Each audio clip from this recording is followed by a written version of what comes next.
I don't know about you, but for me, yelling is exhausting. As a recovering yeller, I can tell you it is so much better on the other side. In this video, we're going to go over how to get your child to listen without yelling. Now, it seems like yelling might be the only way to get your child to hear you. But I assure you, there are some easy things that you can do to get your child to listen without yelling. Hey guys, I'm Jason Kreidman, creator of the Dad University program, which can help you gain more confidence in your parenting, improve your mindset, and provide you a proven fatherhood formula. If you're interested in more information about our program, I'll put a link in the description below. Also, be sure to give this video a thumbs up, subscribe to the channel, and click on that notification bell. Also, it really helps us spread our message when you share these videos. So maybe you know a couple people that might enjoy it, please share it with them. I think there are a couple of different types of situations that deal with how to get your child to listen without yelling, but it depends on the age of the child. For example, with younger children or toddlers, not listening may feel like they're just defying you at that moment. Maybe you're out somewhere and you ask them to come over and they simply refuse or just ignore you. Or you tell them not to do something and they do it anyway. This can be really frustrating because you feel like your child is disrespecting you or that you are doing something wrong. In most cases, neither of those are correct. Your 2-year-old is not out to get you. They are not trying to ruin your world or make your life miserable. They're just trying to figure out what's going on, if they even understood what you are saying. And you are more than likely not doing anything wrong. They're a toddler, and toddlers don't listen. They don't listen because they are just learning what this world is about. I did a previous video specifically talking about getting your toddler to listen. We'll put a link here and you can check that out. The summary of dealing with a toddler is that it takes consistency, it takes repetition, and it also takes a lot of patience. The consistency part is that you have to be consistent with your rules. And you're going to have to do what it is you say you're going to do. You then have to repeat what you are doing over and over again. And then the patience part, well, if you have a toddler, you understand that. You just need a lot of patience to deal with a toddler. As your child grows, the feeling that they are not listening, well, that grows too. You're giving them more instruction, you're asking more of them. And usually their ability to listen isn't growing at the same rate as your instruction and expectations. So for this, I have some specific tips on how to get your child to listen without yelling. One of the most important ways to get your child to listen is number 1, make sure you have their attention first. Did you brush your teeth? I need you to pick up your toys. Do not leave your bike outside. How many times have you barked orders or provided instruction from another room? Or even if you're in the same room, but you're talking to the back of their head. This isn't their fault, it's ours. You want your child to listen, you need to get their attention first. If you're watching TV and you're really into it, and your wife comes into the room and asks you a question, do you really hear it and understand?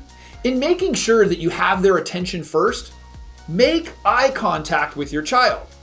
You know the saying, hey, look at me when I'm talking to you.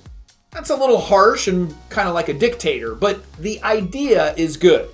You want to have eye contact with your child when you are talking with them. If they are in the middle of something and you can wait a few minutes, it's probably best to wait if you want their full attention. If you can't wait and it's really important, I would suggest you walk over to your child and make sure that you have their attention. Then calmly make your statement. Number 2, make a verbal contract. Ask your child to repeat what you just asked. You know, it's kind of like a customer service rep when you're on the phone. When you make a request, they will repeat back to you what you just said to confirm that you understand it. So what you'd say to your child is, please repeat what I just asked you and confirm that you understand what I asked and when you need to do it. This may be overkill if you provide them a lot of instruction very frequently. But if something's important, then having a verbal contract is a great way to have that mutual understanding and their buy-in. If something's really important, then you might also include consequences that are part of that verbal agreement. This works a little better with getting older children to listen, because when they're younger, they may not understand or even remember what they agreed to.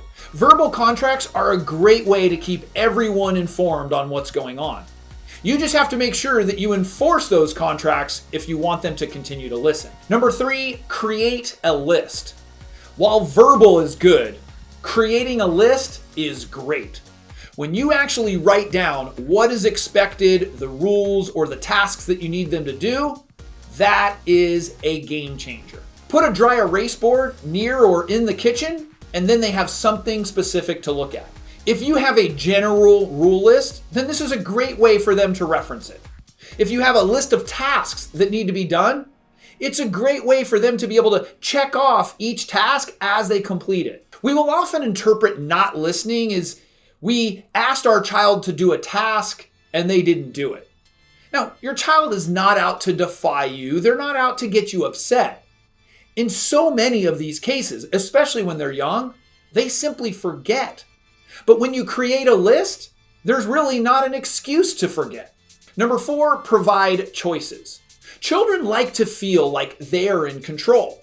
And sometimes they may not listen because they feel like they are being controlled. A great way for them to feel like they are in control is to provide them choices. You're okay with either choice, but they then feel like they're in control because they get to make that choice. For example, you say to your child, "I would like you to clean your room. Would you like to do that before you eat lunch or after?" Either way, the child's going to be cleaning their room, but they are more inclined to listen because they have a choice. They are in control of when they get to clean their room. Or you could say, "We're going to be leaving the park in 5 minutes. Would you rather hop to the car or skip to the car when we leave?" Now, you know that either way, in 5 minutes, we're leaving. So that child, though, gets a choice. They can either skip or hop. So they, again, feel like they're in control. Sometimes your child may insert a third option, thinking that they're very creative. And you simply just say, "I'm sorry, that is not one of the options." Number 5, ask questions. Instead of commanding and instructing your child all the time, give them the ability to learn and problem solve by asking questions. Instead of telling them to brush their teeth, you ask the question, "What do you do after you put on your pajamas?" Or maybe they had a snack before dinner and they weren't supposed to. You might remind them and ask the question, "Hey, what was that conversation that we had about eating things before dinner?" Again, they have the ability to problem solve by answering the question. It forces them to think about the situation, and therefore they learn as they're doing it. We want our children to think for themselves. We don't want to be consistently providing them that instruction and commands all the time. So by asking those questions, we force them to think and learn. They will also be more inclined to listen once they have learned that behavior. Number 6, positive reinforcement. This is one of the most underutilized, yet powerful techniques in getting your child to listen and modifying behavior. This is making a big deal when your child does something good. We are so good at pointing out the negative things that our children do.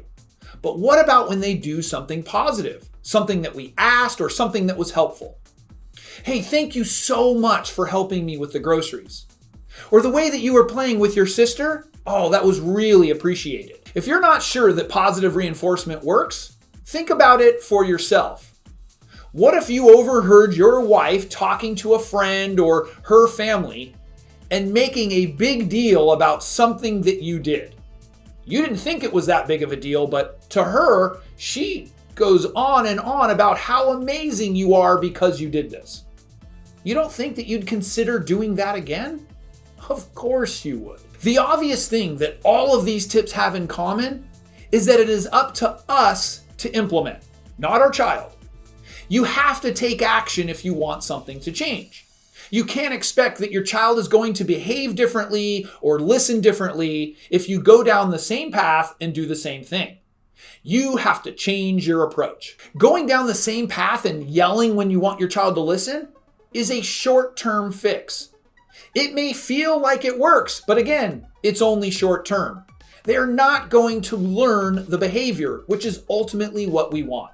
Now, realize that changes don't happen overnight. You don't go to the gym one day and all of a sudden you're in shape. So getting your child to listen doesn't necessarily happen right away overnight. But these are techniques that you can practice, and over time, your child will begin to listen more. And that's what we have to understand with all aspects of fatherhood. Nothing is an overnight fix. This is a marathon, not a sprint. So stick with it, be patient, and continue moving forward. If you want to learn more about the Dad University program and how it can help you in nearly all areas of fatherhood, I'll put a link in the description below. I would love to hear from you. What have you done to get your child to listen better? Leave your feedback in the comment section below. If you found this video helpful, you don't want to miss what we have for you in our other videos. Be sure to give this video a thumbs up, subscribe to the channel, and click on that notification bell. Also, if you know a couple people that might enjoy this, please share it with them. We'll see you next time.